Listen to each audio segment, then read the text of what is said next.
ถ้าตั้งนอกรอสักกัมนะครับเนาะถ้าเป็นไปได้ก็เจิญมาตั้งในนี่นะครับนะตั้งในยังมีที่ว่างเหลืออยู่หลายนะครับเนาะ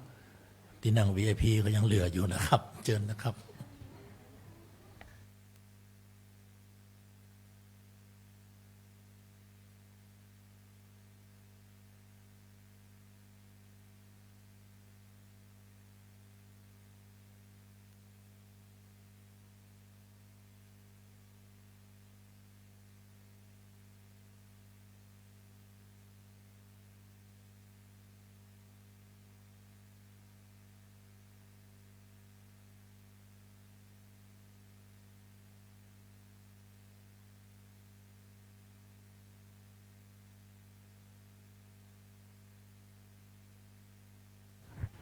บัดนี้พร้อมแล้วโดยเวลานะครับไหวสากับอาราธนา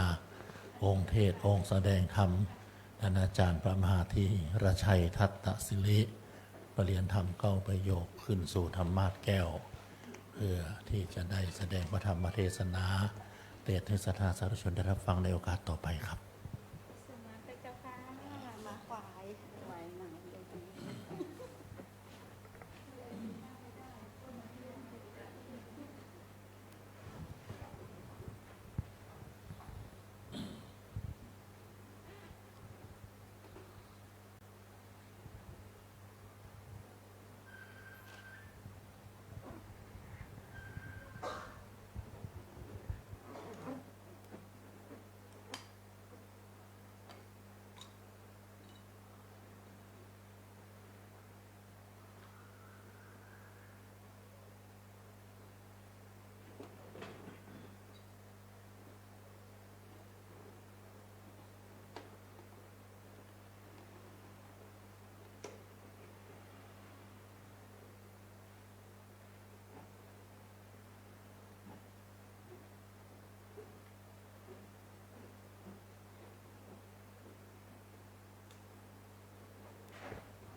เจนเพื่ออาจารย์ทาวรถวายพาน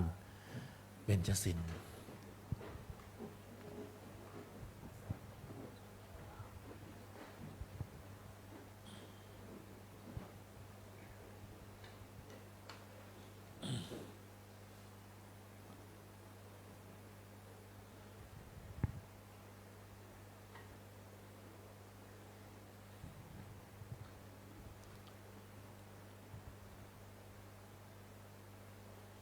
สาธุชนทุกท่านกราบพระรัตนตรัยพร้อมกันครับ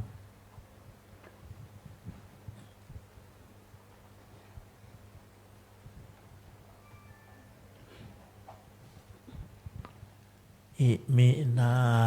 สการเรนะพุทธังอภิปูชยามะอิมินาสการเรนะธัมมังอภิปูชยา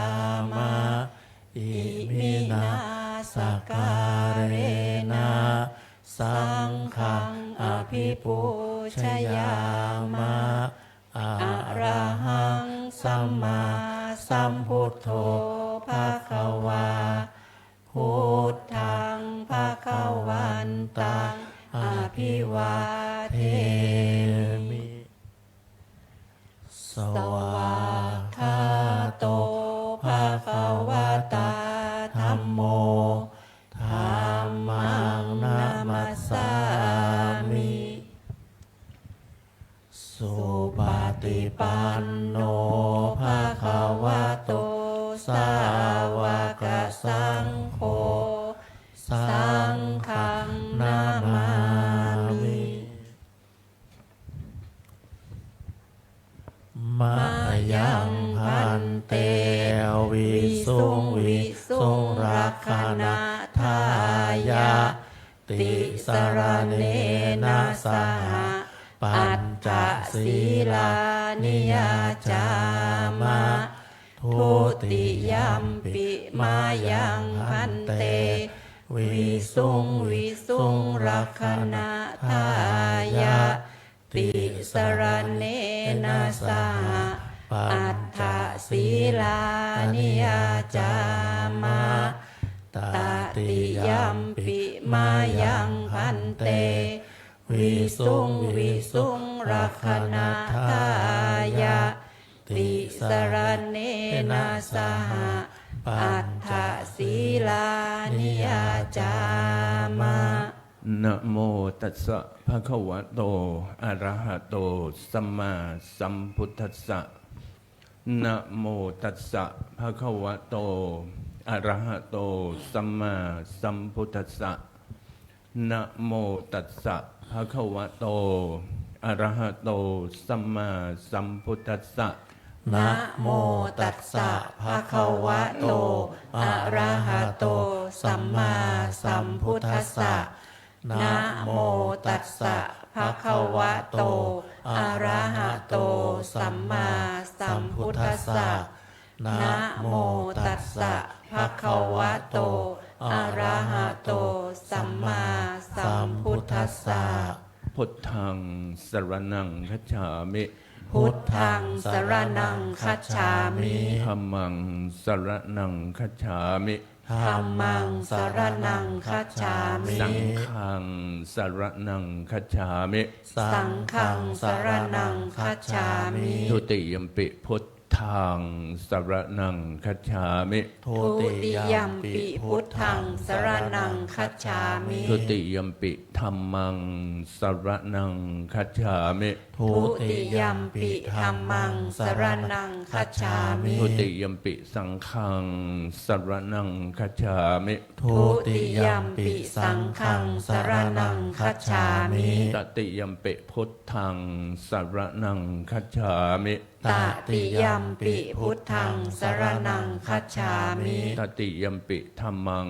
สรณังคัจฉามิตติยัมปิธัมมังสรณังคัจฉามิตติยัมปิสังฆังสรณังคัจฉามิตติยัมปิสังฆังสรณังคัจฉามิติสุรณะขมะนังนิธิตังอามะพันเตปานาติปาตาเวรมณีสิกขาปะทังสมาธิยามิปานาติปาตา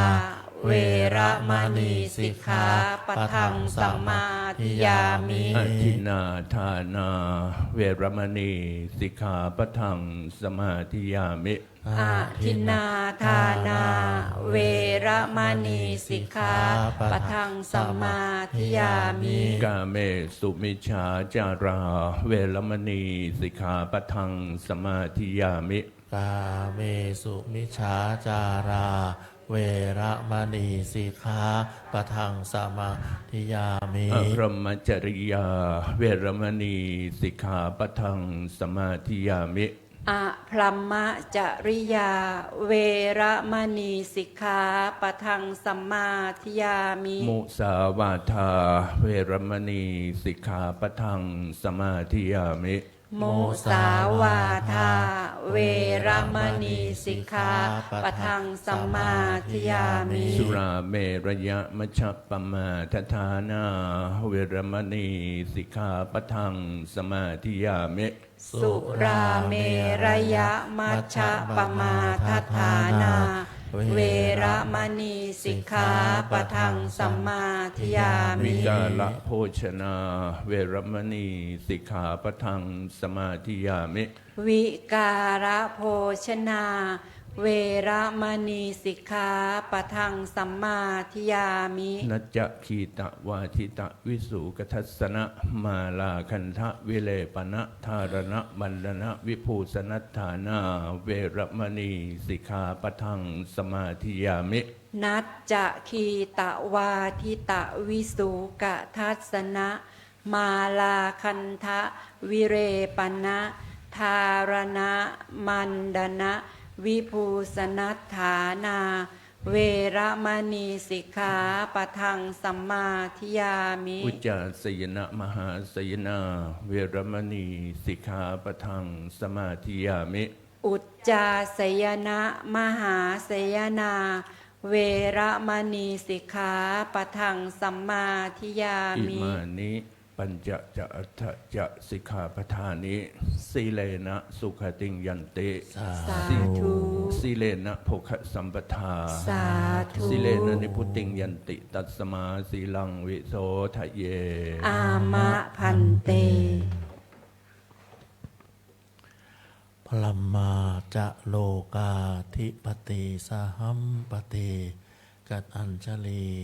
อันทิวรังอายาจทาสันติทะสัตตาปรชักขชาติกาเทเสตุธรรมังอนุกรรมปิมังปะชัง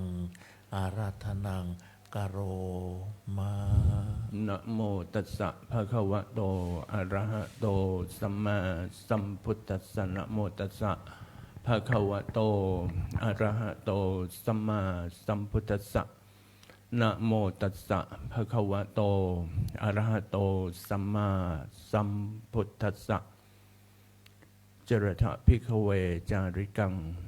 พหุชนะหิตายะพหุชนะสุขายะโลกานุกัมปายะอัฏฐายะหิตายะสุขายะเทวมนุสสานังมาเอเกนะทเวอคมิทะธัมมังภิกขเวเทเสทะอธิกรยานังมัจเจกรยานังปาริโยสานกรยานังสัทธังสัพยัญชนังเกวลปริปุนังปริสุทธังพรหมจริยังปกาเสทะสันติสัตตาอภรชักขะชาติกาอสวนัตตาธรรมัสสะปริหายันติวิสันติธรรมสัญญาตาโรอัมปิพิขเวเยนะอุรุเวลาเสนานิคโมเตนุปสังกมิสสามิธรรมเทศนายาติ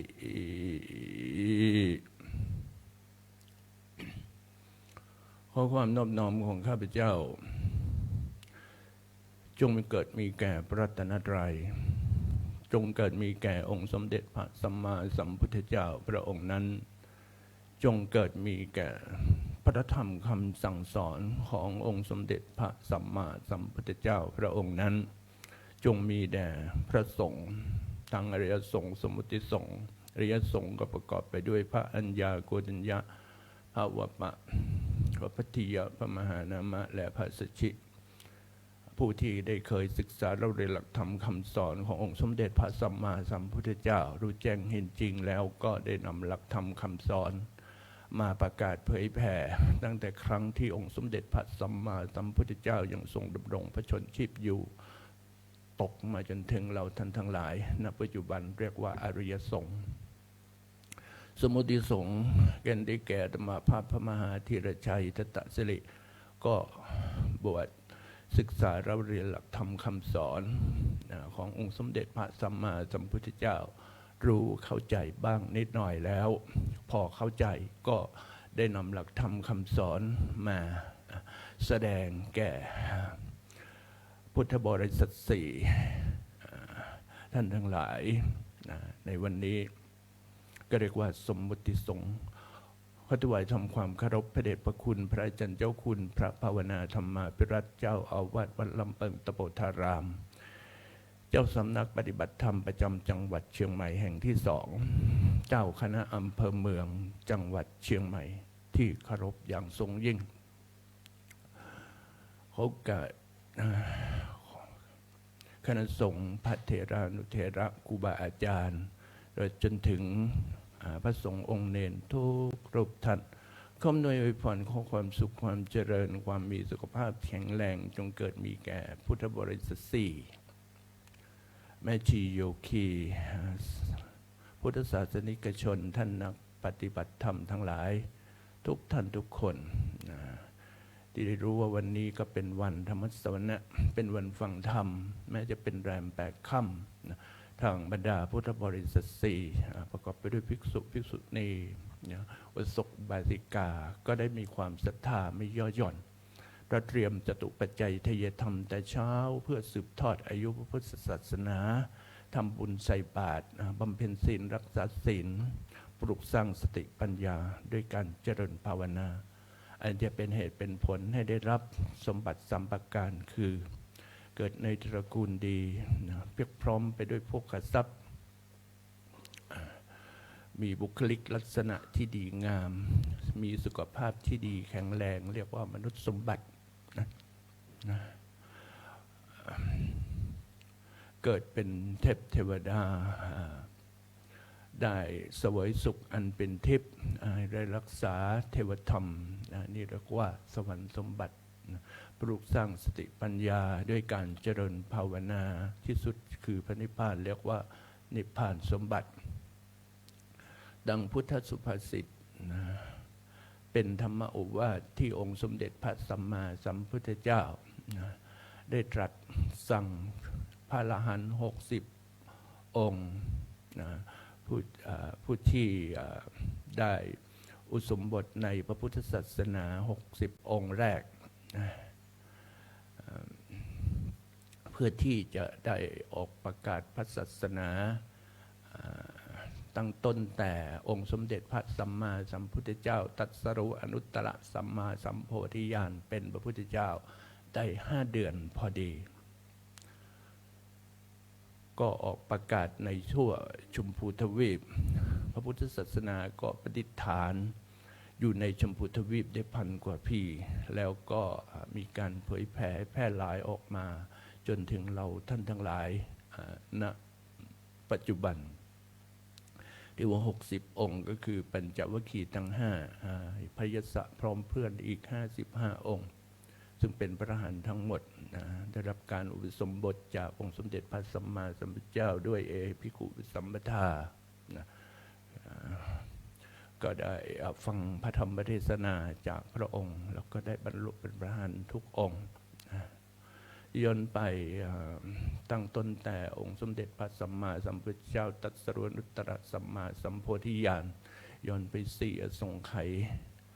กับแสนกับพระองค์ได้บำเพ็ญบารมีถึง20 อสงไขยกับแสนกับโดยทรงดำริคิดที่จะเป็นพระพุทธเจ้า7 อสงไขยเปล่งอาสพิวาจาที่แน่วแน่ว่าจะเป็นพระพุทธเจ้า9 อสงไขยและได้บำเพ็ญบารมีทั้งพุทธกรกธรรม10รวม30 ทัศ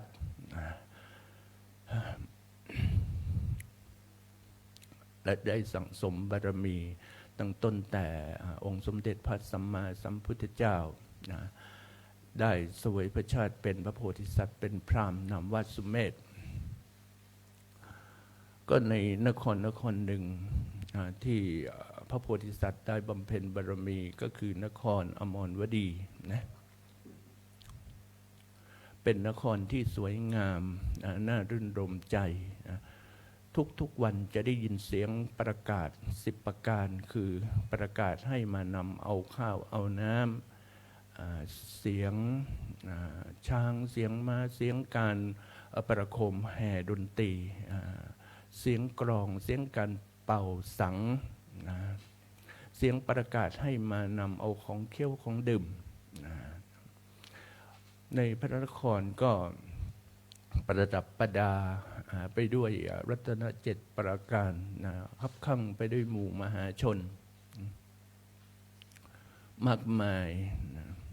เป็นเหมือนเทพนครคือเป็นนครของคนมีบุญ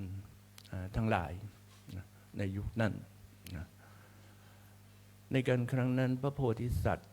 องค์สมเด็จพระสัมมาสัมพุทธเจ้าเสวยพระชาติเป็นพระโพธิสัตว์เป็นพราหมณ์นามว่าสุเมธเป็นมหาเศรษฐีมีเงินมากมายเรียนจบไตรเพศรู้มนต์เป็นเครื่องทำนายลักษณะและคัมภีร์อติหาสะในการครั้งนั้นพระโพธิสัตว์ดำริว่าความที่เกิดใหม่ความที่กายแตกตายนั้นเป็นทุกข์เราจะแสวงหานิพพานอันไม่แก่อันไม่ตายอันพ้นภัยอันดับชาติธรรมชราธรรมและพยาธิธรรมละภพทั้ง3ลงสู่เรือคือพระธรรมละกายอันเปื่อยเน่าเต็มไปด้วยซากศพนี้ไปเถิดนั้นพระโพธิสัตว์จึงสละทรัพย์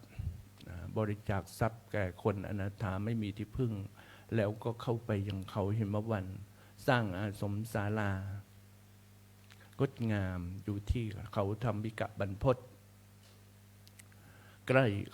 เขาหิมวันในครั้งนั้นองค์สมเด็จพระสัมมาสัมพุทธเจ้าพระนามว่าทีปังกรก็ได้เสด็จอุบัติขึ้นแล้วในโลกหมู่มหาชนชาวอมรวดีก็ได้นิมนต์พระตถาคตเจ้านามว่าทีปังกรพร้อมทั้งพระขีณาสพสาวกมาประทับที่ปัญจตะประเทศช่วยกันแผ่วทางพิวทั้งทางให้หมดจดเพื่อการเสด็จดำเนินมานะพระโพธิสัตว์สุเมธดาบท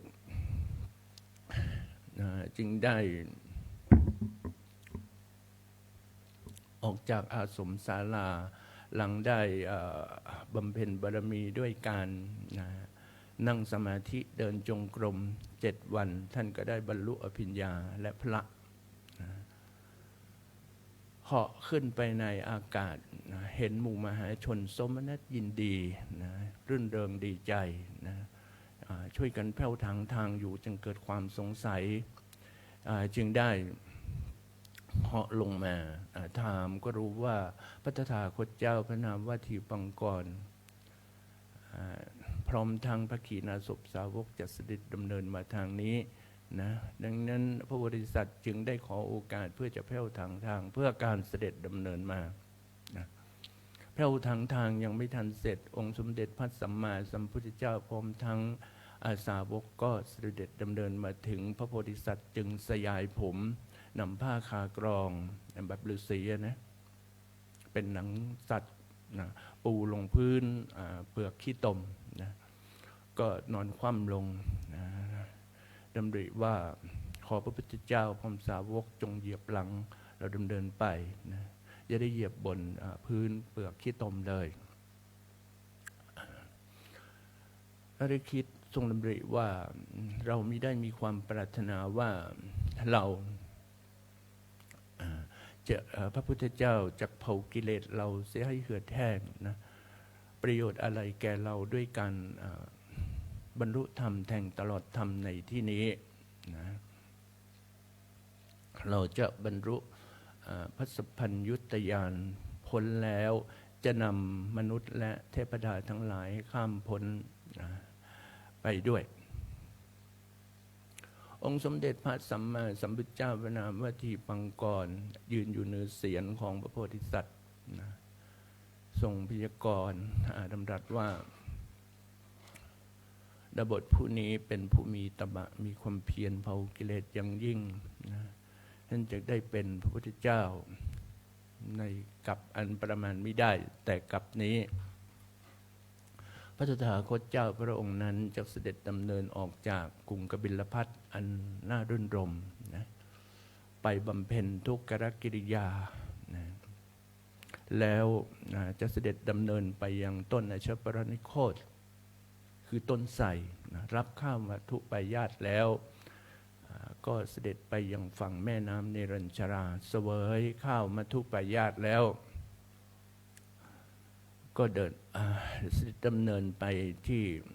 ต้นโพธิพฤกษ์ทำประทักษิณที่มณฑลโพธิพฤกษ์แล้วก็จะนั่งตรัสรู้ที่ใต้ต้นอสตพฤกษ์หรือต้นสีมหาโพธิ์ที่เรารู้จักกันในปัจจุบันพระมารดาบังเกิดเกล้าของพระตถาคตเจ้าพระองค์นั้นจะมีนามว่ามายาพระบิดาจะมีนามว่าสุทโธทนะพระตถาคตเจ้าพระองค์นั้นจะมีนามว่าโคดมโคดมอัครสาวก2 องค์ผู้หมดกิเลสสิ้นกิเลสมีจิตสงบระงับดีแล้วนามว่าอุปติสสะหรือพระสารีบุตรนะพระกุริตะหรือพระมหาโมคคัลลานะภิกษุผู้อุปถากอุปถัมภ์พระตถาคตเจ้าพระองค์นั้นจะมีนามว่าอานนท์พระตถาคตเจ้าพระองค์นั้นจะมีพระชนมายุประมาณ100 ปี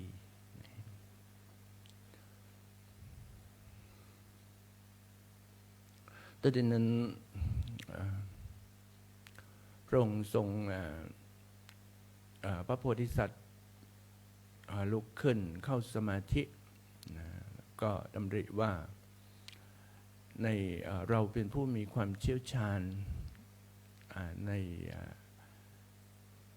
ฌานมีความชำนาญในฌานนะยิ่งกว่าฤาษีองค์ใดนะในธรรมคฤห์เราไม่มีผู้ใดไม่มีฤาษีองค์ใดเสมอเหมือนเรานะจึงได้ค้นหาแสวงหาพุทธกรกธรรม10ประการที่ผู้รู้ทั้งหลายพระพุทธเจ้าทั้งหลายได้พึงอาศัยประพฤติมาเมื่อออกค้นหาทั้งเบื้องบนเบื้องต่ำก็พบทานบารมีอันเป็นข้อที่1ศีลบารมีอันเป็นข้อที่2และเนกขัมมะบารมีอันเป็นข้อที่3ข้อที่4ก็คือปัญญาบารมีที่5วิริยะบารมีที่6ขันติบารมีที่7สัจจะบารมีที่8อุเบกที่8อธิฐานบารมีที่9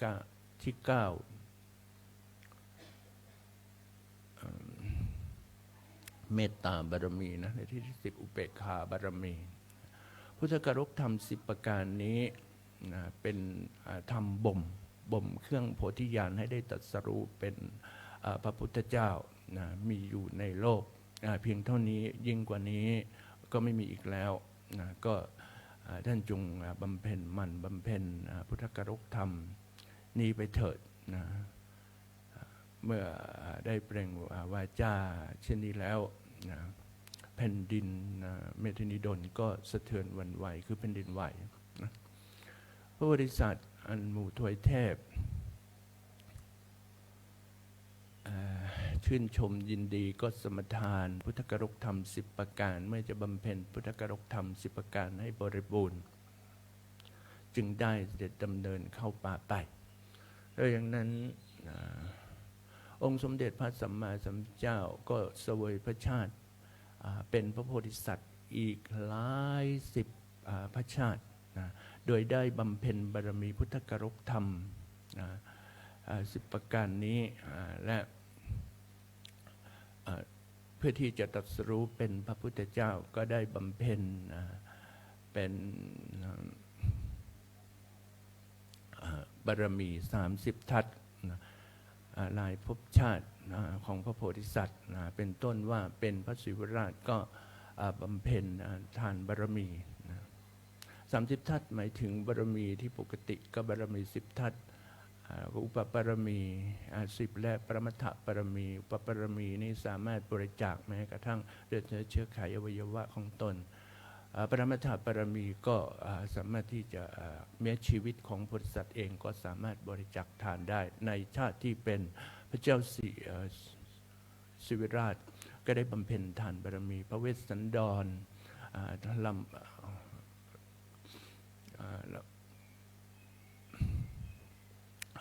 ก็ได้บริจาครามพรามนะเวสสันดรและรามพรามได้บำเพ็ญอุปปารมีคือบริจาคแม้ถึงกันหาชาลีซึ่งเป็นเลือดในเชื้อไขของพระองค์เองนะและปรมัตถบารมีฐานะปรมัตถบารมีก็เสวยพระชาติเป็นพยาไก่พยากตายนะสามารถที่จะสละชีวิตนะเพื่อถวายเป็นทานได้นะและก็ยังเสวยพระชาติเป็นชาติต่างๆอีกหลาย10พระชาตินะก็จะนำ10พระชาติสุดท้ายมากล่าวนะก็คือพระชาติที่1พระโพธิสัตว์เสวยพระชาติเป็นเตมิยกุมารทรงบำเพ็ญเนกขัมมะบารมีคือละความยึดมั่นถือมั่นในกรรมคุณทั้งหลายนะและเว้นจากการทำความชั่วทุกประการนะอย่างอุกฤษอย่างสูงสุดพระชาติที่2พระโพธิสัตว์เสวยพระชาติเป็นพระมหาชนกทรงบำเพ็ญวิริยะบารมี นะทรงมีพระทัยที่มีความมุ่งมั่นตั้งมั่นอย่างอุกฤษอย่างสูงสุดพระชาติที่สามทรงเสวยพระชาติเป็นพระสุวรรณสามโพธิสัตว์นะทรงเลี้ยงดูมารดาบิดาผู้ตาบอดนั้นได้บำเพ็ญเมตตาบารมีจนกระทั่งมารดาบิดานั้นหายจากตาบอดพระชาติที่สี่พระโพธิสัตว์เสวยพระชาติเป็นพระเนมิราชกุมารโพธิสัตว์ทรงบำเพ็ญทิฏฐานะบารมีคือมีความมีจิตใจที่มีความมุ่งมั่นอย่างสูงสุดพระชาติที่ห้าพระโพธิสัตว์เสวยพระชาติเป็นพระโมโหสถกุมารโพธิสัตว์ทรงบำเพ็ญปัญญาบารมีจะมีความเฉลียวฉลาดมากพระชาติที่เจ็ดพระชาติที่หกโพธิสัตว์เสวยพระชาติเป็นพระปุริทัตทรงบำเพ็ญศีลบารมีบำเพ็ญศีลรักษาศีลอย่างมั่นคงชาติที่เจ็ดพระโพธิสัตว์เสวยพระชาติเป็นพระนรทพรหมโพธิสัตว์ทรงบำเพ็ญ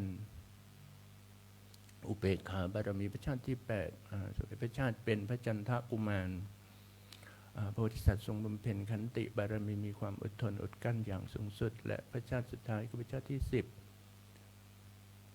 ก็ได้เสวยพระชาติเป็นพระเวสสันดร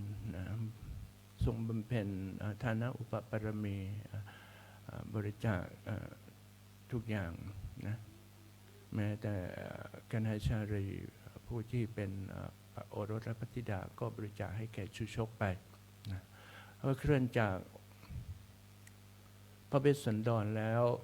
พระโพธิสัตว์ก็ได้ขึ้นเสด็จอุบัติเป็นท้าวสันดุสิตโพธิสัตว์ทรงบำเพ็ญบารมีอยู่สวรรค์ชั้นดุสิตเมื่อบำเพ็ญบารมีได้เต็มเปี่ยมแล้วท้าวมหาพรหมและ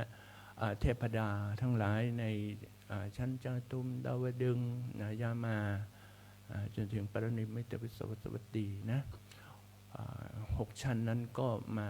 ประชุมอาราธนาด้วยบารมีของท้าวสันดุสิตโพธิสัตว์เต็มเปี่ยมก็ให้เสด็จอุบัติตรัสรู้เป็นพุทธเจ้าในมนุษย์โลกเพื่อโปรดพุทธศาสนิกชนทั่วโลกทั้งหลายนะพระโพธิสัตว์ซึ่งเป็นท้าวสันดุสิตที่บำเพ็ญบารมีอยู่ก็ได้พิจารณาถึงสิ่งสำคัญ5ประการก่อนที่จะตรัสรู้นะเป็นพระพุทธเจ้านะก็คือประการแรกอายุของมนุษย์ก็จะต้องประมาณ100 ปีเหมือนยุคเราปัจจุบันนะถ้าเกินกว่า100 ปีก็จะทำความเข้าใจในสัจธรรมยากถ้าต่ำกว่า100 ปีกิเลสก็จะหนามากขึ้นนะและอายุประมาณ100 ปีเหมือนเราท่านทั้งหลายนี้นะไม่ย่อมไม่หย่อนก็พระธรรมก็จะดำเนินไปจะสามารถประกาศศาสนาให้แพร่หลายออกไปได้นะและ2ทวีปก็จะต้องเป็นทวีปที่มีความกว้างขวางผู้คนคับข้างและมีปัญญาฉลาดนะที่จะเหมาะแก่การประกาศพระศาสนาเพราะพระพุทธเจ้าทุกๆพระองค์ก็จะเสด็จอุบัติที่ชมพูทวีปทุกๆพระองค์นะเพราะว่ามีความเกื้อกูลหลายสิ่งในยุคที่พระพุทธเจ้าจะตรัสรู้นะอันที่3ก็คือประเทศก็จะต้องเป็นปฏิรูปประเทศเป็นมัชฌิมประเทศเหมือนประเทศที่มีความเจริญรุ่งเรืองผู้คนเฉลียวฉลาดเหมาะแก่การประกาศศาสนาและตระกูลที่จะเสด็จอุบัติก็จะต้องเสด็จอุบัติในตระกูลกษัตริย์เพราะว่ากษัตริย์มีอำนาจเรืองอำนาจในอายุพระพุทธเจ้าเสด็จอุบัตินั้นนะและสุดท้ายพุทธมารดาก็จะต้องเป็นผู้ที่บำเพ็ญบารมีมาแล้วถึง1 อสงไขยนะและเป็นผู้มีศีล5 บริสุทธิ์นะแล้วก็จะมีอายุจากที่พระโพธิสัตว์ได้ปฏิสนธิในพระครรภ์10 เดือนแล้วอีก7 วันก็จะสวรรคตเพราะเหตุว่า พระโพธิสัตว์คือพระพุทธเจ้านะพุทธมารดาจึงสัตว์อื่นจะไม่สามารถเกิดในพระครรภ์ของพุทธมารดาได้นะเป็นเช่นนี้เมื่อครบ5ประการแล้วพิจารณาถึงความสำคัญ5ประการเรียบร้อยแล้วพระพุทธเจ้าจึงเมื่อระลึกถึงทราบด้วยพระองค์เองก็ในวันพฤหัสขึ้น15 ค่ำเดือน 8 ปีละกาพระองค์ก็ทรงถือปฏิสนธิในพระครรภ์ของพระนางสิริมหามายานะและอีก10 เดือนต่อมาในวันศุกร์ขึ้น15 ค่ำเดือน 6 ปีจอนะพระโพธิสัตว์ก็ประสูติจากพระครรภ์มารดานะประสูติได้ในวันขึ้น15 ค่ำเดือน 6นะและ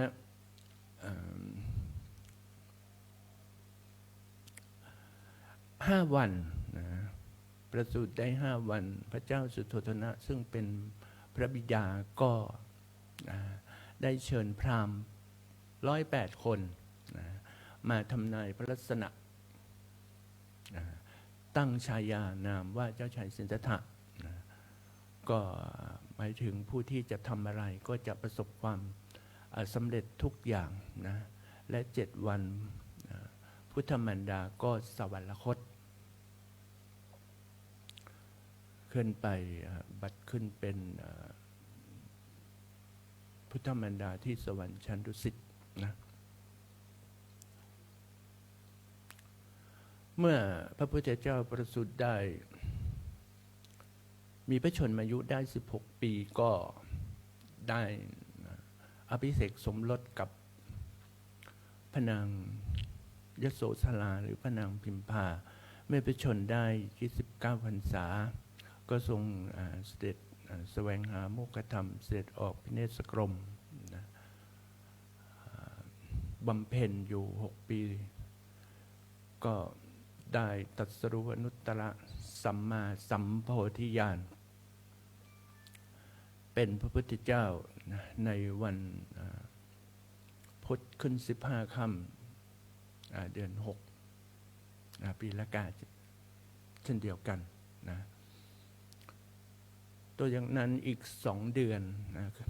ตรัสรู้ขึ้น15 ค่ำเดือน 6อีก2 เดือนก็ขึ้น15 ค่ำเดือน 8เป็นวันอาสาฬหบูชาซึ่งก็องค์สมเด็จพระสัมมาสัมพุทธเจ้าก็แสดงพระธรรมเทศนาเป็นการแรกนะโปรดปัญจวัคคีย์ทั้ง5นะทำให้พระอัญญาโกณัญญะ1 ในปัญจวัคคีย์ทั้ง5นั้นได้ดวงตาเห็นธรรมได้บรรลุเป็นพระโสดาบันนะขออุปสมบทพระองค์ทรงประทานด้วยเอหิภิกขุสัมปทาเป็นภิกษุรูปแรกในพระพุทธศาสนาในโลกนะและในวันแรม1 ค่ำพระวปะ2 ค่ำพระพัทธิยะ3 ค่ำพระมหานามะ4 ค่ำพระสัชชิก็ได้ฟังปกิณกธรรมคือธรรมปฐมเทศนาคือพระธรรมกันแรกคือธรรมจักรปวัตตนสูตรคืออริยมรรคมีองค์8นะและอริยสัจ4ทั้ง5 องค์ก็ได้ดวงตาเห็นธรรมนะได้บรรลุเป็นพระโสดาบันขออุปสมบทพระองค์ทรงประทานด้วยเอหิภิกขุสัมปทานในวันแรม5 ค่ำพระองค์จึงทรงแสดงธรรมคืออนัตตลักขณสูตรคือแสดงไตรลักษณ์นะคือว่าเกิดขึ้นแปรปรวนไปในท่ามกลางขันธ์5นั้นเกิดขึ้นแปรปรวนไปในท่ามกลางนะแตกสลายไปในที่สุดคือรูปเวทนาสัญญาสังขารวิญญาณนะเป็นไตรลักษณ์นั่นเองทำให้ปัญจวัคคีย์ทั้ง5นั้นได้บรรลุพระหันต์กันทั้งหมดถึง5 องค์นะก็พระองค์ก็จึงได้ส่งปัญจวัคคีย์ทั้ง5นั้นออกไปประกาศพระศาสนาแพร่หลายออกไปในชมพูทวีปส่วนต่อมานี้ แรม5 ค่ำในฤดูกาลเข้าพรรษาแล้วนะเพราะว่าเกิดภิกษุสงฆ์หมู่แรกเกิดขึ้นมีภิกษุรูปแรกเกิดขึ้นในพระพุทธศาสนาก็วันอาสาฬหบูชาคือขึ้น15 ค่ำเดือน8นะจึงมีพระสงฆ์หมู่แรกเกิดขึ้นครบพระรัตนตรัยคือพระพุทธพระธรรมและพระสงฆ์นะเป็นสักขีพยานว่าพระพุทธศาสนานั้นจะแพร่หลายออกไปได้นะต่อมาในฤดูกาลพรรษาพระยศกุลบุตรซึ่งเป็นบุตรของเศรษฐีที่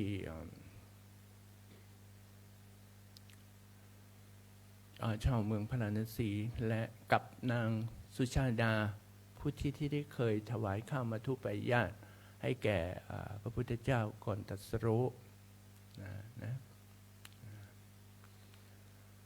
ก็เสวยสุขในปราสาทสำหลัง3 ฤดูในคืนวันนั้นก็มีการประโคมดนตรีพระยศหลับไปก่อนตื่นขึ้นมาอีกทีเห็นอากัปกิริยาของหญิงนักฟ้อนทั้งหลายดูน่าเกลียดนะก็คือนอนผ้าหลุดลุ่ยนะนอนน้ำลายยืดบ้างนะก็เกิดความสังเวชใจสลดใจจึงเดินไปออกจากบ้านไปไม่รู้เนื้อรู้ตัวก็ว่าที่นี่วุ่นวายเนาะที่นี่ขัดข้องเนาะเผอิญ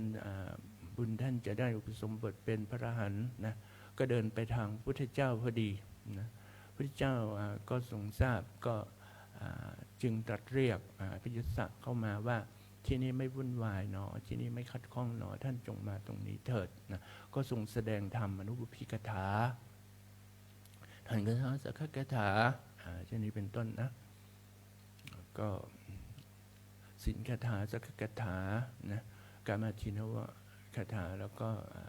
ในคัมมานิสังสกถานั่นส่งในการออกบวชนะพร้อมกับอริยสัจสี่นะทำให้พระยศกุลบุตรนั้นได้ดวงตาเห็นธรรมบรรลุเป็นพระโสดาบันเช้าเศรษฐีผู้เป็นพ่อก็ออกตามหา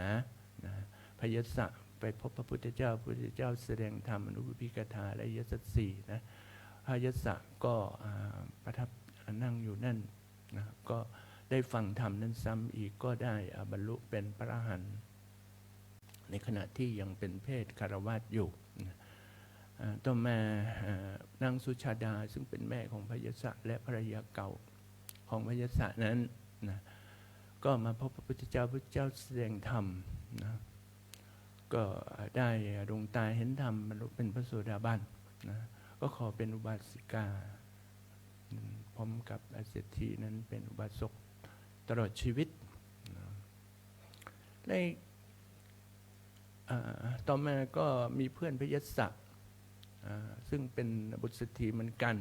อีก4 คนคือก็จะมีพระยศนะพระวิมาละพระสุภาหกพระปุณณชิและพระขวัมปติพร้อมกับสหายในชนบทรวมกันแล้วก็55 คนนะปัญจวัคคีย์อีก5ก็รวมเป็น60นะมาพร้อมกันนะพระองค์ในวันออกพรรษาพอดีในวันแรม1 ค่ำนะพระองค์จึงสั่งอุวัตธรรมสั่งพระอรหันต์60 องค์ออกไปประกาศพระศาสนาโดยเป็นพุทธสุภาษิตที่อาตมาได้ยกขึ้นเบื้องต้นว่าเจริญภิกขเวจาริกังดูกระภิกษุทั้งหลายเธอทั้งหลายจงเที่ยวจาริกไปผู้ชนะหิตายะผู้ชนะสุขายะเพื่อประโยชน์เพื่อกูลเพื่อความสุขแก่ชนหมู่มากนะโลกรรมนุกาปายะก็เพื่อเกื้อกูลแก่โลกอัตถายะหิตายะสุขายะเพื่อประโยชน์เพื่อความเกื้อกูลเพื่อความสุขเทวมนุษย์สานังแก่เทพดาและมนุษย์ทั้งหลายมาเอเกนะทเวคมิทธะท่านทั้งหลายอย่าได้ไปโดยทางเดียวกัน2 รูปนะจงแสดงธรรมงามในเบื้องต้นคือการบำเพ็ญศีลรักษาศีลงามในท่ามกลางคือการบำเพ็ญสมาธิงามที่สุดก็คือการปลุกสร้างสติปัญญาด้วยการเจริญภาวนา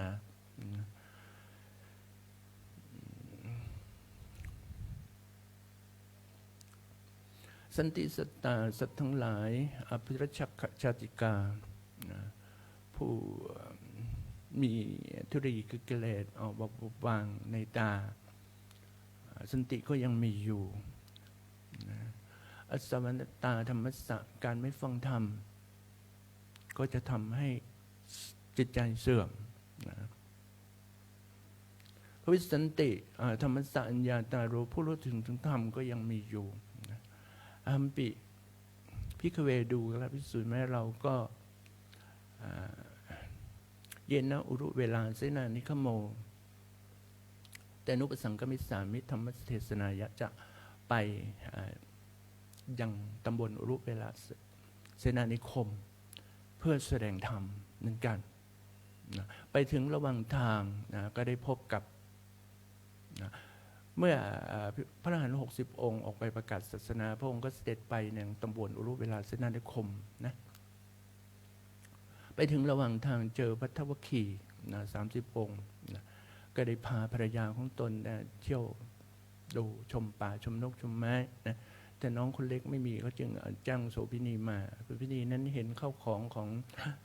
น้องชายคนเล็กมีค่ามากจึงขโมยเอาข้าวของไปนะเขาออกตามหาไปเจอพระพุทธเจ้านะพระพุทธเจ้าถามว่าท่านจะตามหาหญิงหรือว่าจะตามหาตนเองนะท่านเหล่านั้นก็ตอบว่าตามหาตนเองพระองค์จึงทรงแสดงธรรมอนุพิกถาและยศสีทำให้ปัทวคีทั้ง30 องค์นั้นบางคนก็ได้เป็นระบุคคลขั้นต้นเป็นพระโสดาบันเป็นพระสกทาคามีพันพระอนาคามีนะก็ขออุปสมบทพระองค์ทรงประทานด้วยภิกขุปสัมปทาแล้วก็ส่งออกประกาศพระศาสนานะส่วนตัวพระองค์เองนั้นก็ไปยังตำบลอุรุเวลาเสนานิคมเพื่อโปรดอุรุเวลากัสสปะพร้อมบริวารเป็นพี่คนโตนะพร้อมบริวาร500นะนาทีกัสสปะก็บริวารอีก300และขยกัสสปะบริวารอีก200รวมเป็น 1,300 นะเพื่อปราบทิฏฐิผิดของพราหมณ์ผู้บูชาไฟการบูชาไฟนั้นก็จะต้องบูชายันด้วยสัตว์สิ่งมีชีวิตนะองค์ทรงแสดงธรรมทำให้ชดินผู้ที่บูชาไฟทั้งหลายนำชีวิตสัตว์ไปบูชาเทพทั้งหลายที่เขาเข้าใจนะก็เมื่อได้สดับรับฟังธรรมเสนาของพระองค์แล้วก็ได้ดวงตาเห็นธรรมนะขออุปสมบทนะพระองค์ทรงประทานด้วยภิกขุสัมปทาเช่นเดียวกัน1,000 กับ 3 องค์นะต่อมาก็ดำเนินไปอย่างที่ขยศีสะนะพระองค์ทรงแสดงธรรมคืออธิตตปริยยสูตรนะไฟ3 กองคือไฟคือราคะนะความกำหนัดความยินดีความต้องการความใคร่ทั้งหลายนะความติดใจในใคร่ในเรียกไฟคือราคะไฟคือโทสะความโกรธความร้อนรนจิตใจนะเรียกว่าไฟคือโทสะไฟคือโมหะก็คือความหลงความไม่เข้าใจนะทั้งสิ่งนะแก่ชดิน3 พี่น้องพร้อมทั้งบริวารก็ได้บรรลุเป็นพระอรหันต์ในครั้งนั้นนะต่อมานะก็ได้พระองค์ก็ได้เสด็จดำเนินไปยังสวนตันหนุ่มโปรดพระเจ้าพิมพิสารพร้อมกับพรหมกราบดี120,000 คนคือ12 นหุตนะนหุตหนึ่งก็10,000 คน2 นหุตก็120,000 คนทำให้ข้าราชบดีนั้นพร้อมกับพระเจ้าพิมพิสาร11 นหุตก็110,000 คนก็ได้ดวงตาเห็นธรรมบรรลุเป็นพระโสดาบันนะแล้วที่เหลืออีก1 นหุตก็ขอเป็นอุบาสกไปจนตลอดชีวิตนะต่อมาพระสารีบุตรและพระโมคคัลลานะนะซึ่งเกิดในวันเดียวกันนะก็คือพระสารีบุตรเดิมชื่ออุปติสสะพระโมคคัลลานะเดิมชื่อโกริตะนะเกิดในวันเดียวกันนะทั้งสองเติบโตมาด้วยกันรักกันเข้าใจกันรู้กันพวกเป็นสหายกันเป็นเซลล์กัน2 คนเนี่ยก็นะไปเที่ยวงานรื่นเริงในนครราชคฤห์นะเกิดด้วยญาณแห่งปัญญาแก่กล้านะเห็นพวกที่เล่นมหรสพทั้งหลาย ก็เข้าใจว่าพวกนี้อายุไม่ถึง100 ปีก็ต้องตายเหมือนกันหมดรู้สึกว่ามีความสลดใจจึงได้ออกมาชักชวนกันแสวงหามกธรรมคืออมตะธรรมทำเครื่องหลุดพ้นไปอยู่ในสำนักของสัญชัยปริภาชกเรียนได้2 วันก็จบศิลปศาสตร์ทั้งหมดแต่ก็เห็นว่ามันไม่ใช่ทางนะไม่ใช่แก่นสารจึงชักชวนกันออกมาเพื่อแสวงหามกธรรมแยกกันว่าใครเจออมตะธรรมก่อนผู้นั้นจงมาบอกแก่คนหนึ่งระหว่างพระสารีบุตรกับพระโมคคัลลานะหรืออุปติสสะสารีบุตรโกริตะก็คือโมคคัลลานะนะพระสารีบุตรเข้าไปในกรุงราชคฤห์เห็นพระปุณณชินะผู้เป็นหนึ่งในสาวกในปัญจวัคคีย์ทั้ง5นะออกบิณฑบาตนะเห็นอากัปกิริยาที่งดงามจึงเข้าไปถามธรรมพระปุณณชิจึงได้แสดงธรรมว่าธรรมทั้งหลายเกิดแต่เหตุปัตตาคตตรัสเหตุและความดับแห่งธรรมเหล่านั้นทำให้พระสารีบุตรหรืออุปติสสะนั้นได้ดวงตาเห็นธรรมหรือเป็นพระโสดาบันก็มาบอกแก่พระมหาโมคคัลลานะทำไมพระมหาโมคคัลลานะได้ดวงตาเห็นธรรมนะต่อมาในวันขึ้น15 ค่ำเดือน 3ต่อมาทั้งสองคืออุปติสสะเนาะอุปติสสะก่อนอุปริตะหรือว่าพระสารีบุตรหรือพระมหาโมคคัลลานะเมื่อได้ดวงตาเห็นธรรมทั้งคู่จึงชักชวนกันไปชักชวนให้อาจารย์สัญชัยปริภาชกมาเฝ้าพระพุทธเจ้านะแต่สัญชัยปริภาชกถามว่าคนฉลาดในโลกนี้คนฉลาดและคนโง่มีมากใครมีมากกว่ากันทั้งสองตอบว่าคนฉลาดมีมากฉะนั้นคนฉลาดจึงไปอยู่กับพระพุทธเจ้าเถิดคนโง่จงอยู่กับเรานะทั้งสองจึงชักชวนปริภาชก250 คนนะไปเฝ้าพระพุทธเจ้าพระเจ้าแสดงธรรมทั้งหมดก็ได้บรรลุเป็นพระราชผลสารีบุตรและพระมหาโมคคัลลานะก็ยังเป็นพระโสดาบันเหมือนเดิมจึงครบสมบทพระองค์ทรงประทานด้วยภิกขุสัมปทานะพระมหาโมคคัลลานะบวชได้7 วันก็ได้บรรลุพระอรหันต์นะต่อมาในวันอีก4 เดือนต่อมาตรงกับวันขึ้น15 ค่ำเดือน 3พระสารีบุตรถวายงานพัดแก่องค์สมเด็จคือพัดถวายพัดนะถวายพัดให้พระพุทธเจ้าเย็นนะก็ได้ฟังธรรมจากพระเจ้าที่พระพุทธเจ้าทรงแสดงแก่ทีฆนขปริภาชกด้วยเวทนานะก็มีญาณคือปัญญาแก่กล้านะก็ได้บรรลุเป็นพระอรหันต์ในวันนั้นในค่ำวันนั้นก็มีภิกษุที่เป็นพระอรหันต์ 1,250 องค์มาพร้อมกันที่เอราวัณนะพระเจ้าจึงแสดงโอวาทปฏิโมกข์นะคือได้แสดงหลักการ1 คาถาอุดมการณ์1 คาถาและอวิธีการอีกคาถาครึ่งนะหลักการก็คือสภาพปัสสะการนังคือการไม่ทำบาปทั้งปวงกุศลสุปสัมปทาการทำกุศลให้ถึงพร้อมนะสติตะประโยพระปนังก็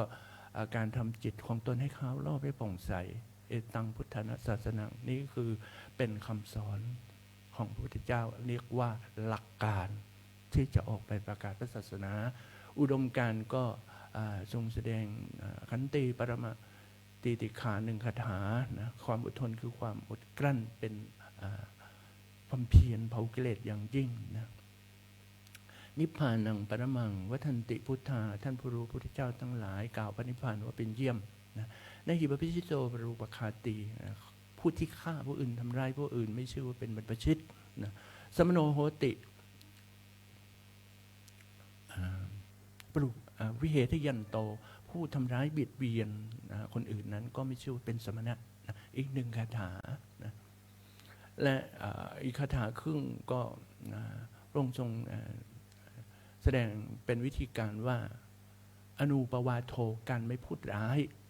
ภิกษุห้ามพูดร้ายพูดคำหยาบนะอนุปคาโตการไม่ทำร้ายฆ่าผู้อื่นนะปาฏิโมกเขจะสังวโรความสำรวมใน พระปฏิโมกข์ภิกษุก็จะต้องสำรวมในพระปฏิโมกข์มัจจัญยุตตาจะพัฒสมิงความรู้ประมาณในการบริโภคไม่เห็นแก่กินอย่างเงี้ยนะแล้วปัจจันจะสยสนังการนอนในนั่งในที่สงัดที่จิตเตจะอโยโคความมันเพียรในการประกอบจิตให้ยิ่งตัง6อย่างนี้นะเป็นคำสอนของพระพุทธเจ้านะและองค์สมเด็จพระสัมมาสัมพุทธเจ้าก็ทรงประกาศศาสนาเมื่อพระชนมายุ80 พรรษาพระองค์ก็ชราภาพเหมือนกับคนทั่วไปนะจึงได้ปรงอายุสังขารนะเมื่อพระชนมายุก่อนปรินิพพาน3 เดือนนะโดยตรัสกับภิกษุทั้งหลายว่านะมีพระอานนท์อยู่นั่นเป็นต้นนะก็ว่าดูกันละอานนท์ทำวินัยใดก็ดีที่เราแสดงแล้วบัญญัติแล้วแก่เธอทั้งหลายทำเหล่านั้นเป็นศาสดาของเธอทั้งหลายโดยการล่วงไปแห่งเรานะอมันตยามิโวภิกขเว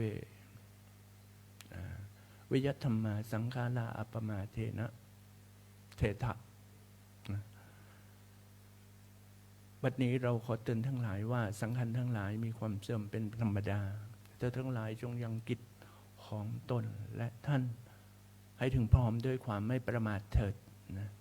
และตรัสกับพระอานนท์ว่าดูกระอานนท์พุทธบริษัท4จะชื่อว่าสักการะเคารพนับถือบูชานอบน้อมแด่พระตถาคตเจ้า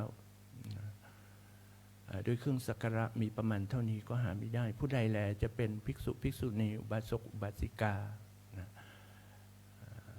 เป็นผู้ปฏิบัติธรรมสมควรแก่ธรรมปฏิบัติชอบปฏิบัติตามธรรมอยู่อย่างที่พระองค์ได้สอนมาผู้นั้นชื่อว่าบูชาพระพุทธเจ้าอย่างยิ่งยวดนะเหตุนั้นแหละอานนท์เธอทั้งหลายจงปฏิบัติธรรมตามธรรมปฏิบัติชอบปฏิบัติธรรมปฏิบัติธรรมอันสมควรปฏิบัตินะปฏิบัติชอบปฏิบัติตามธรรมเถิด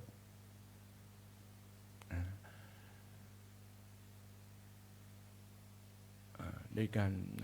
นี่คือเป็นพระประชิมโอวาทแล้วพระองค์ก็เสด็จดับขันปรินิพพานนะเอาเทศนาวสาเนนะเวลาว่าดูเวลาก็เห็นว่าสมควรแก่เวลานะการแสดงพระธรรมเทศนาวันนี้มาภาคพระมหาธีรชัยก็ขออาราธนาคุณของพระศรีรัตนตรัยคุณของพระพุทธพระธรรมพระสงฆ์และอานิสงส์ผลบุญที่พุทธบริษัท4เมจียูคีท่านนักปฏิบัติธรรมทั้งหลายได้บำเพ็ญมาตั้งแต่ต้นจนได้มาพบกับบวรพระพุทธศาสนาในภพปัจจุบันขอจงเป็นบารมีเป็นบุญกุศลให้บรรดาพุทธบริษัท4นั้นได้ประสบแต่ความสุขความเจริญประสบสิริสวัสดิ์พิพัฒน์มงคลสมบูรณ์ผลผลไปด้วยพรชัย4ประการคือมีอายุก็ขอให้มีอายุยืนยาวอยู่ทุกภพทุกชาติมีวรรณะก็ขอให้เกิดในตระกูลที่ดีนะบุคลิกลักษณะมีสุขภาพที่ดีแข็งแรงนะมีพละมีสุขก็ขอให้มีความสุขกายสบายใจนะพระก็ขอให้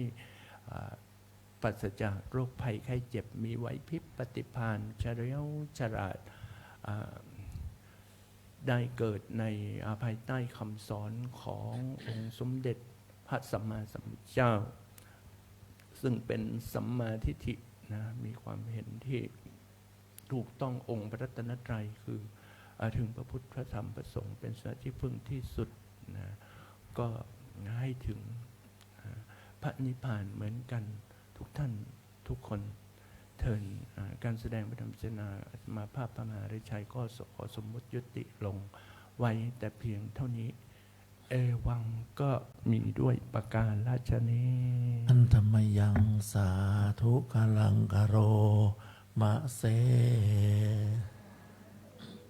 สาธุสาธุวันนี้ตัวแทนถวายกันเทศเจิญคุณแม่สาครดูกันนะครับเนาะยังไม่ได้เจิญกับเตือนเลยนะครับ เป็นไข้ไปตั้ง2 อาทิตย์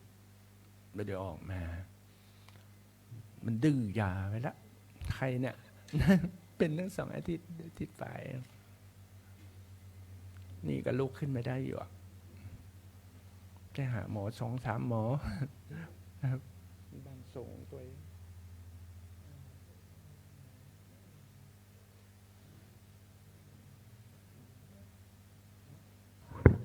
สุขภาพแข็งแรงได้ไหมเนอะ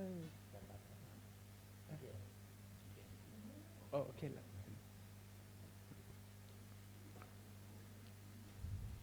ต่อไปนี้สู้มันคงจะบักกล้าแล้วล่ะไข้เขาสู้มันนะเนาะกล้าถ้าเขาสู้มันกลัวเขาหรอกถ้าผมสู้มันยังอ่อนติ๊กๆอ่ะเจ็บหลังเจ็บเหนื่อยเจ็บตัวเนี่ยเขาบอกว่าเวทนาทุกข์เนาะนี่ประปน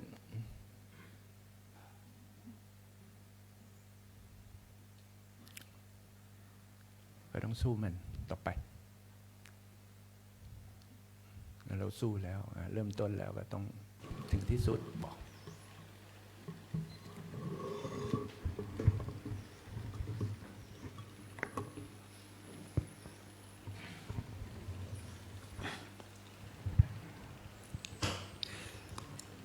สภาพอากาศมันเปลี่ยนแปลงเนาะ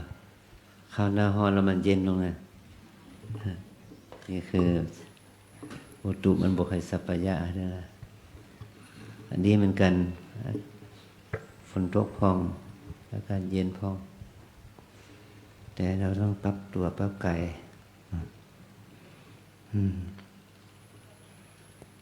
ป่วยไข้บ่สบาย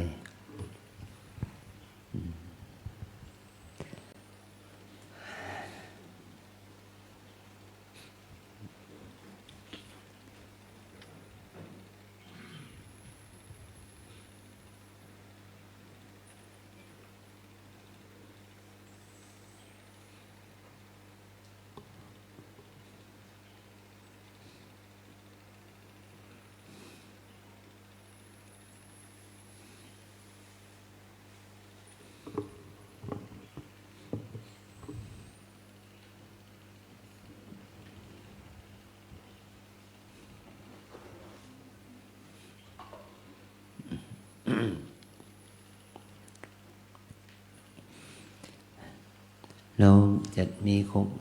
การบูรณะปฏิสังขรณ์หอพระไตรปิฎกนะวันนี้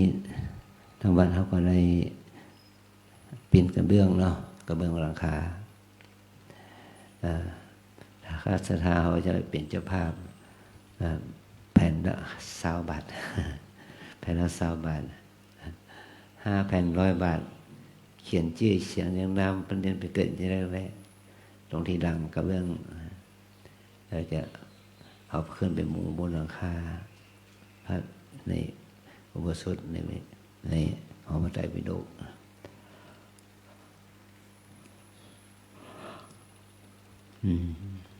มันกระเบื้องเก่ามันก็เก่าแล้วมันผุมันแตกเนาะเอาลงมาก็ส่วนที่ดีก็เก็บไว้เป็นส่วนดีเบิดหักดีแตกมันก็มีมากเป็นส่วนมากตอนนี้เขาก็มีการปิดคำบ้านประตูโถงประตูนะไปเดี๋ยวเขาจะทำพระป่าเนี่ยวันที่15 เมษายนเนี่ยเขาจะทำพระป่าละเอียดก็คือว่าวันที่30ขอศรัทธาญาติโยมทั้งหลายก็มาร่วมบุญตอนค่ำตอนซุ่มนะในงานสถาบันครบรอบสถาปนาวันอำเภอเขา533 ปีแล้วก็วันที่2 เมษายน จะมีการบทสมบทบรรพชาบทศีลเมชีจิรเจนีในวันที่2 เมษายนเป็นวันสิริมงคลพรรษาบรรพสูตรของสมเด็จพระเทพแล้วก็นิทานเราก็มารวมบุญด้วยกันเนาะวันที่30แล้ววันที่2แล้วก็วันที่15เขาก็ทอดผ้าด้วยกันตอนนี้ไปอันธรรมยังพุทธัสสะภะคะวะโตปุพพาคณมะกะลังกะโรมะเสนะโมตัสสะภะคะวะโตอะระหะโตสัมมาสัมพุทธัสสะนะโมตัสสะภะคะวะโตอะระหะโตสัมมาสัมพุทธัสสะนะโมตัสสะภะคะวะโตอะระหะโตสัมมาสัมพุทธัสสะอิมานิมายังพันเตภัตตานิสัพปริวารานิภิกขุสังคัสสะโอโนชยามะสาธุโนพันเตภิกขุสังโฆอิมานิภัตตานิสัพปริวารานิปฏิคันหาตุอัมหากังภิกขรัตตังหิตายะสุขายะข้าแต่พระภิกษุสงฆ์ผู้เจริญข้าพระเจ้าทั้งหลายขอน้อมถวาย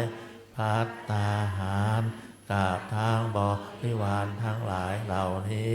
แก่พระภิกษุสงฆ์ขอพระภิกษุสงฆ์จงรับภัตตาหารกับทางบริวารของข้าพระเจ้าทั้งหลายเพื่อประโยชน์และความสุขแก่ข้าพระเจ้าทั้งหลาย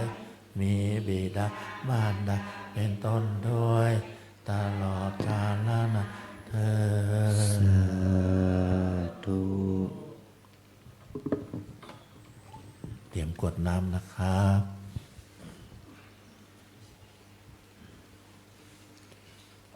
ยะถาวาริวหาปุราปะริปุเรนติสาคารังเอวะเมวะอิโตทินัง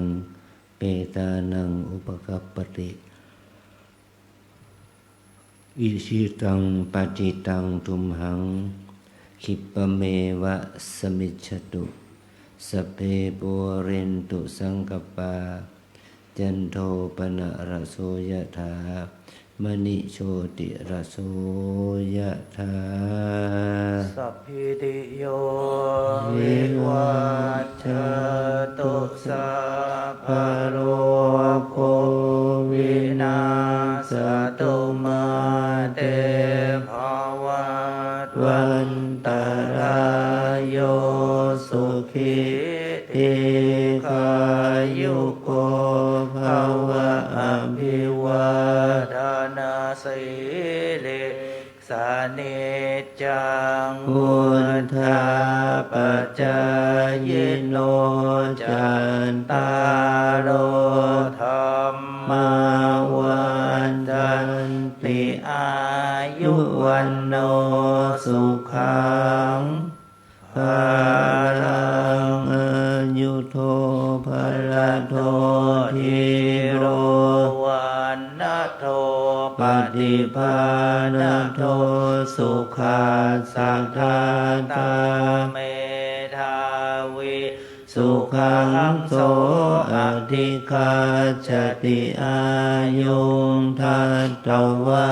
ภลังวันนังสุขังจะปฏิภาณโททิกา โยยาสวาโหติยาทา ทาย า ยันทุปปัจจติติภวตุสัมภ พมั มั ง ง คาลังราคันตุสัพพะเทว วัต ตา ตา สั สั พ ม พ ภ พุ พุ ท ท ธา ธา นุ นุ ภา ภา เว เว นั นั ส สั ต ต ตา ตา โสทิ ทิ ภ ภ วั วัน น ตุ ตุเตภวตุสัมภมัง คาลังรา รา คั คั น น ตุ ตุ สั สั พ ม พ ภ ะ เท เท ว ว ตา ตาสัพ พ พะ ระ ธ ธ ร ร ร ร มา มา นุ นุ ภา ภา เว เว นั นั ส ส ต ต ตา ตา โสติ ทิภ ภ วั วัน น ตุ ตุ เต เต ภ ภ ว ว ตุ ตุ สั สั พ พ พ พ มั มั ง ง คาลัง รา คั คั น น ตุ ตุ สั สั พ ม พ ภ ะ เท เทว ว ตา สั สัพ ม พ ภ สั สั ง ง ฆา ฆา นุ นุ ภาเวนัสตตาโสทิ ภาวันตุเต สาธุสาธุสาธุเจริญศรัทธาสาธุชนทุกท่านสงบจิตเจริญภาวนากุศลเวลาสักครู่ครับ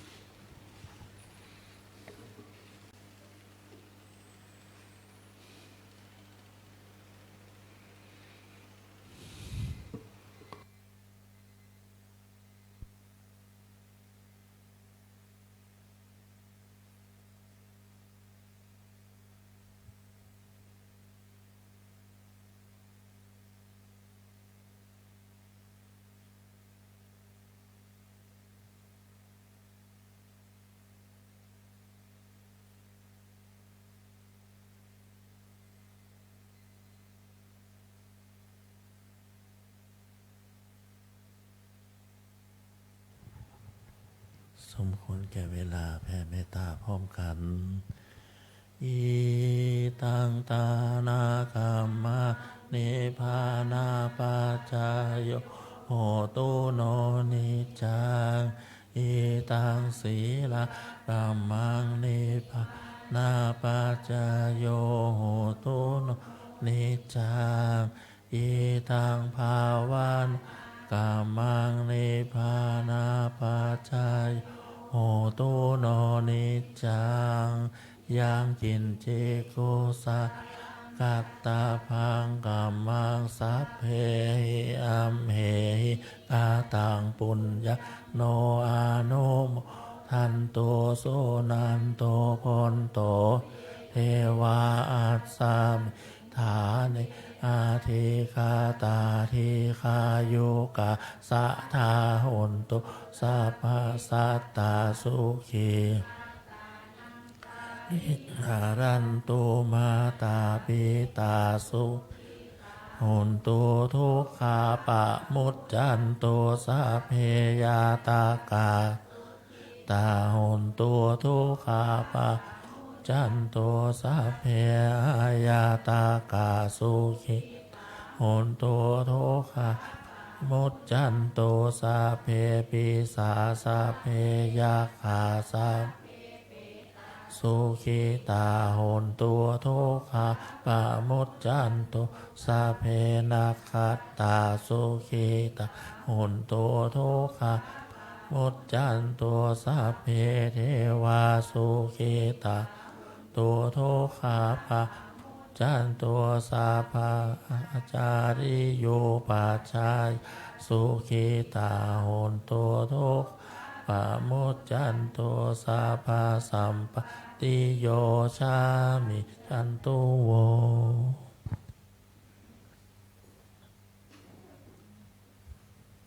วันตาเมพุทธังสัพพะเมวะโทสักขามาทานอันเตวันทามิธรรมสัพพะเมวะโทสังฆามะเมพันเตวันทามิสังฆังเมวะโทสังฆามะธรรมพันเตวันทามิคารุอุปัฏอาจาริสัพพะเมวะโทสังฆามะเตวะ อามิกัมมาฐานังสัพพะเมวะโทสะกามาธามิพันเตวันธามิอาราเมสีมายังพระเมวะโทสะกามาธามิพันเตวันธามิเจติสัพพังสัพพะทาเนทิตาสาริลาธาโตมาโพธิงพุทธโรปังสกาลสัทนาคาโลเกเทวาโลปัมมาโลเกจัมพูทิเปลังกาทิเปตุโยเกสะตุโยอะระหันอาตุโยเจติยังคันทากุตุราสิติสาหัสเสธัมมะคันสัพเพสัมปะ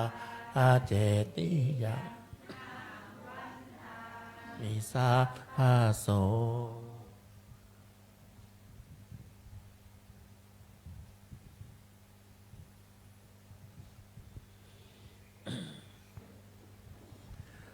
สา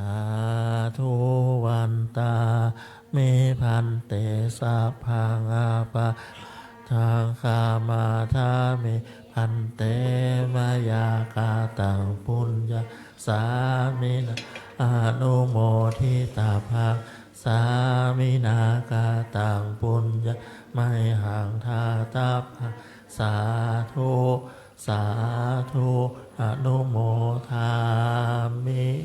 จัตตารโอธรรมาวัฏันติอายุวันโนสุขังพลังสาธุสาธุสาธุ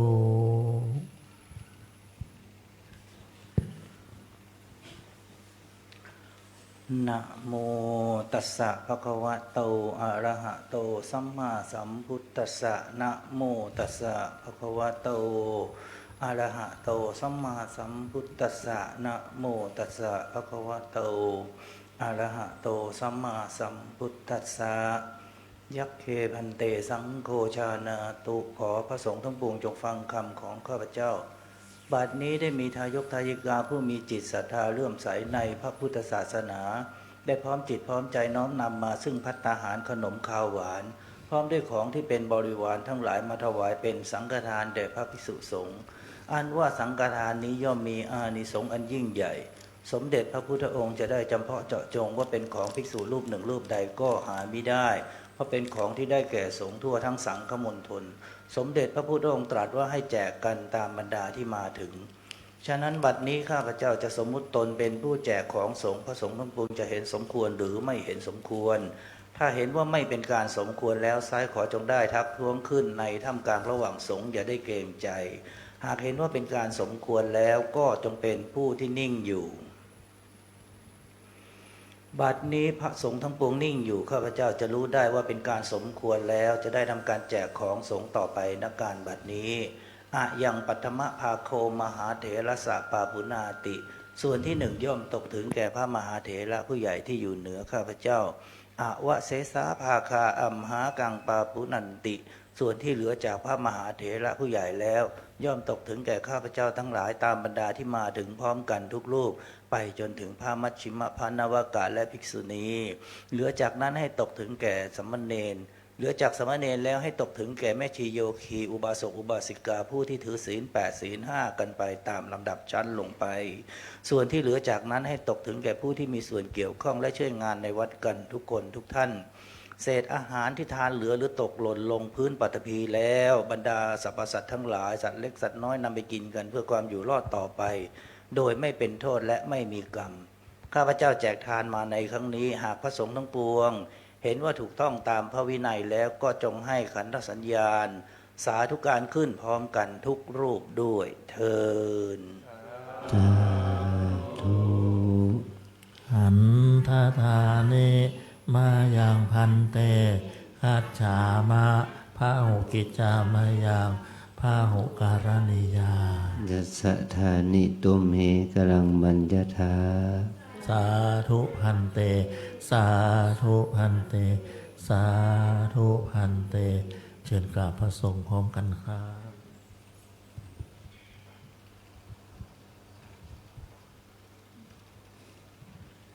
ให้พระพร้อมกันอะระหังสัมมาสัมพุทโธ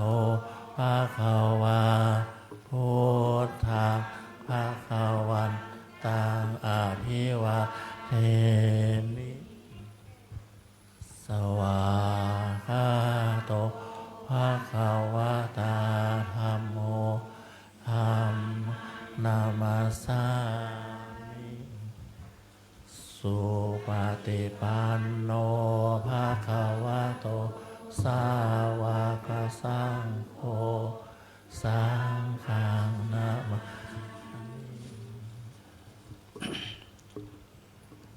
บุญ3ประการนำพาศรัทธาสาธุชนให้สุขในศีลสุขในธรรมสุขในภพนี้และภพหน้าสุขภายหน้าคือพระนิพพานปรากฏเกิดแก่ศรัทธาสาธุชนทุกคนทุกท่านเทอญ